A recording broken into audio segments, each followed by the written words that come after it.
Everyone, there's a lot happening in the condo market in Panama City Beach. There's a lot happening in the Sunrise Beach market. The numbers are in for May, so I wanted to go through a few of these things for you. I'm Craig Duran with the Duran Group over at Berkshire Hathaway Home Services. There's a lot I wanted to unpack for you today, so let me get right to a couple of the numbers. The condo market's really moved pretty quickly in the last 60 days or so. If you haven't seen our updates on coronavirus and real estate, what you're looking at here is a graph from a company called Showing Time. Showing Time is a company that real estate agents and brokers use to help schedule showing appointments. It's a centralized way for us to actually schedule going out to see or to show real estate. So early in March, I wanted to track this because we knew that fewer and fewer people were going to get out and look at real estate, and that's exactly what happened. What we didn't know, of course, is when were we going to see more people starting to come out. If we're trying to assess the strength of the real estate market or understand what's happening in the real estate market, it's very normal to look at the number of closings that are happening. But that's always about 30 or 45 days behind what's actually happening.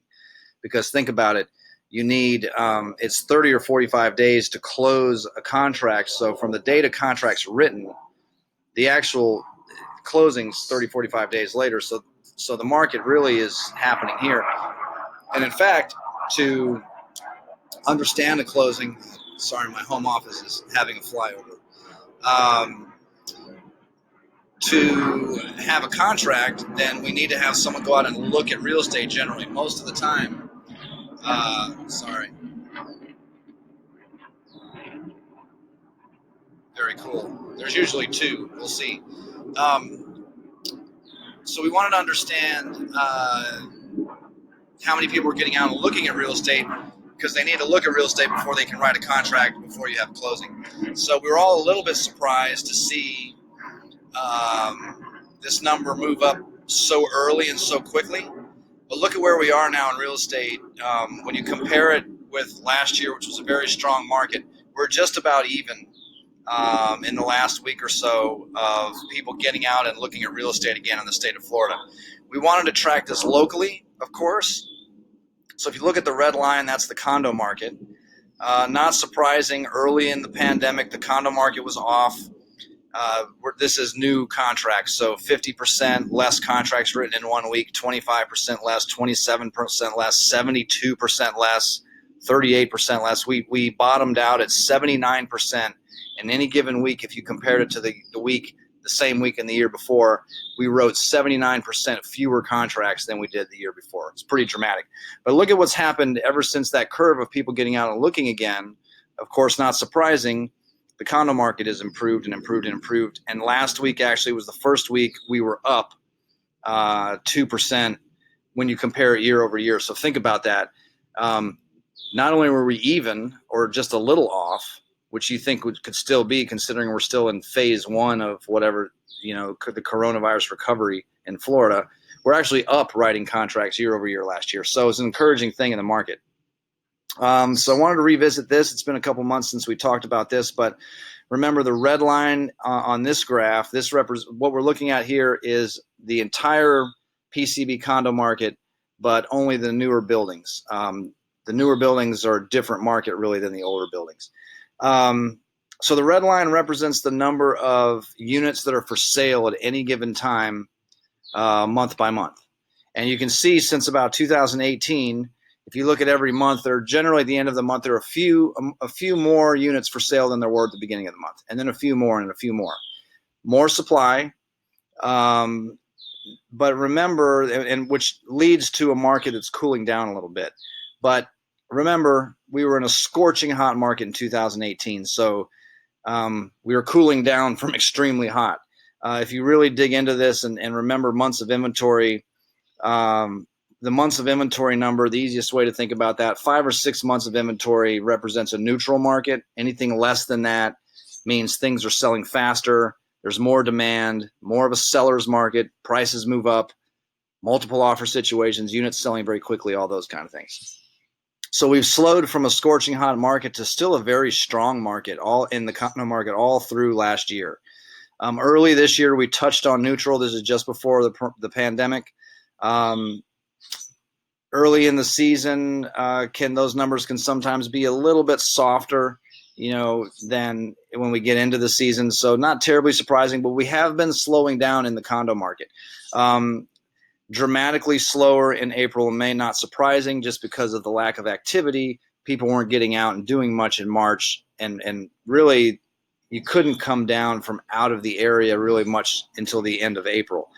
It'll be very interesting to see when the numbers are in for June, because I expect recovery. We're writing a lot of condominium contracts, having a lot of closings.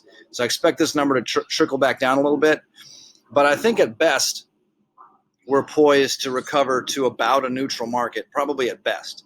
I don't see us jumping all the way back. I don't think the demand is going to outweigh the supply to get us back into hot market territory.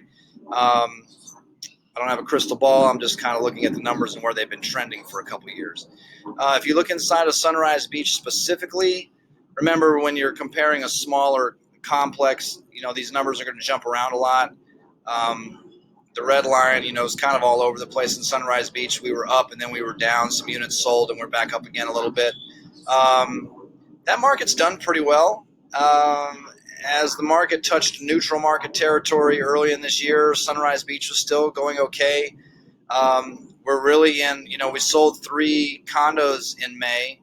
So when you look at these numbers here, that's still very, very, very strong.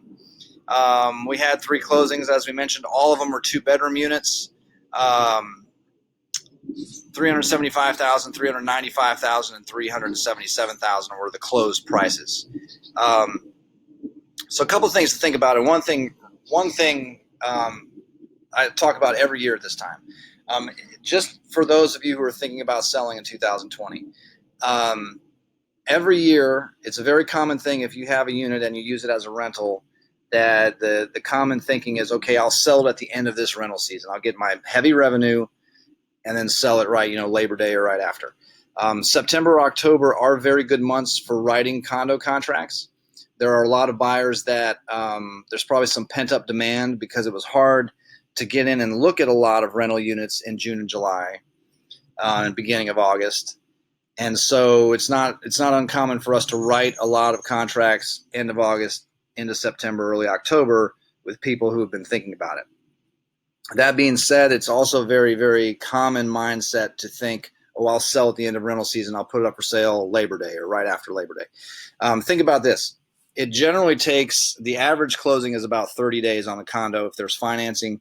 Cash, it's very rare to see under 2 weeks. It happens. We just closed one last week that was a 5-day closing. But for the most part, 2 weeks to a month is still a cash, the length of time to close. So even if you put something up for sale and got a contract the first day, it's more than likely it's about a 30-day closing. So if you are on the market middle of July and you got a contract on the first day, maybe unlikely if you have a rental, you're still going to get through most of your heavy rental season and probably beat some of the supply that's coming to the market later in the year. It's a really good idea if you're thinking about liquidating when there's a lot of momentum in the market right now. There's a lot of excitement. It's the beginning of beach season.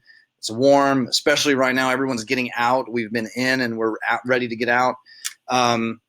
Being on the market earlier can be an advantage. And there's some things we can do with coming soon campaigns. So maybe you run a coming soon campaign for 2 or 3 weeks and it's not even really available because you don't want to work around rentals, and then we release it. But getting it out in the market late June, early July is a really good time to take advantage of what still feels like the beginning of beach season versus the tail end when buyers start to get a little more deal conscious.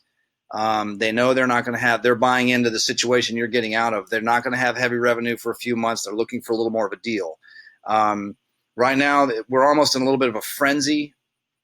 Not only we're at the beginning of beach season, but we're coming out of 60 days of just being packed away. So if you are thinking about selling, know this, the market right now is very active, is very strong.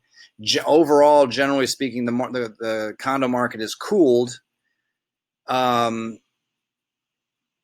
I expect we're still on that trend. If you think about what potentially could happen, I think another thing to think about is potentially what third and fourth quarter could look like this year. Some of the things to think about.